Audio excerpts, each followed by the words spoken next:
வீராணம் ஊழல் புகார் லஞ்சத்தை காரணமாக காட்டி கலைக்கப்பட்டு ஆளுநர் ஆட்சி அமல்படுத்தப்பட்டது. 1973 மிசா 1975 ஜூன் மாதத்தில் நெருக்கடி கால அறிவிப்பை அப்பொழுதைய இந்திய பிரதமர் திருமதி இந்திரா காந்தி அமல்படுத்தினார்.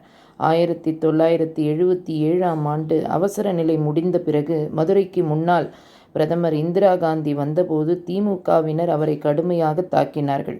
சென்னைக்கு வந்தபோதும் திமுகவினரில் வன்முறையில் ஈடுபட்டார்கள். கடுமையாக எதிர்த்த கருணாநிதி பிற்காலத்தில் அதனுடன் கூட்டணி வைத்துக்கொண்டு தொடக்க காலத்தில் பாரத ஜனதா கட்சியை கடுமையாக எதிர்த்தார் கருணாநிதி. பிற்காலத்தில் அதனுடனும் கூட்டணி வைத்துக்கொண்டு பொதுமக்களின் குறிப்பாக ஊடகங்களின் விமர்சனத்திற்கு உள்ளானது.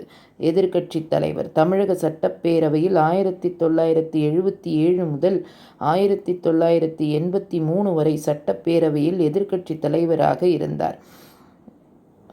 மனைவியர். பத்மாவதி மறைவு. தயாளு அம்மாள், ராசாத்தி அம்மாள். தனிப்பட்ட வாழ்க்கை. கருணாநிதி புலால் உணவுகளை உண்பவராக இருந்த பின் தாவர உணவு முறையை பின்பற்றுபவர் ஆனார். இவர் அரசியல் பணிகளையும் எழுத்து பணிகளையும் ஓய்வின்றி செய்ய முடிந்ததற்கு நாளும் யோகா பயிற்சி, நடைப்பயிற்சி ஆகியவற்றை தவறாமல் கடைபிடித்து வந்தமையே காரணமாக கூறப்படுகிறது. இவர் 75 திரைப்படங்களுக்கு கதை, திரைக்கதை, வசனம் எழுதியிருக்கிறார். 15 நாவல்களையும் 20 நாடகங்களையும் 15 சிறுகதைகளையும் 210 கவிதைகளையும் படைத்துள்ளார். மேலும் நண்பனுக்கு உடன்பிறப்பே எனும் தலைப்புகளில் 7000த்திற்கும் மேற்பட்ட மடல்களை எழுதியிருக்கிறார். கரிகாலன் எனும் பெயரில் கேள்வி பதில் எழுதியிருக்கிறார். இவை தவிர தாம் பணியாற்றிய இதழ்களில் எண்ணற்ற தலையங்களை எழுதியிருக்கிறார்.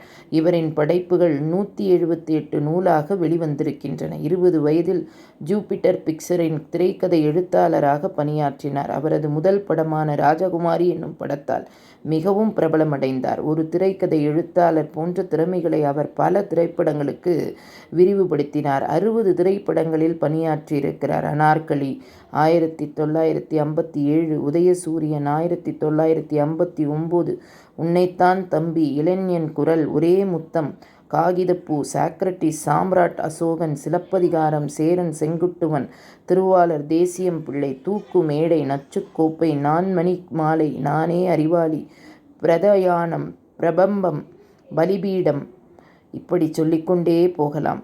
புதினங்கள், சிறுகதைகள், தொகுதிகள் என இவர் ஆற்றிய படைப்புகள் எண்ணற்றவைகள் இன்றும் அவரை பற்றி பேசிக் கொண்டிருக்கின்றது.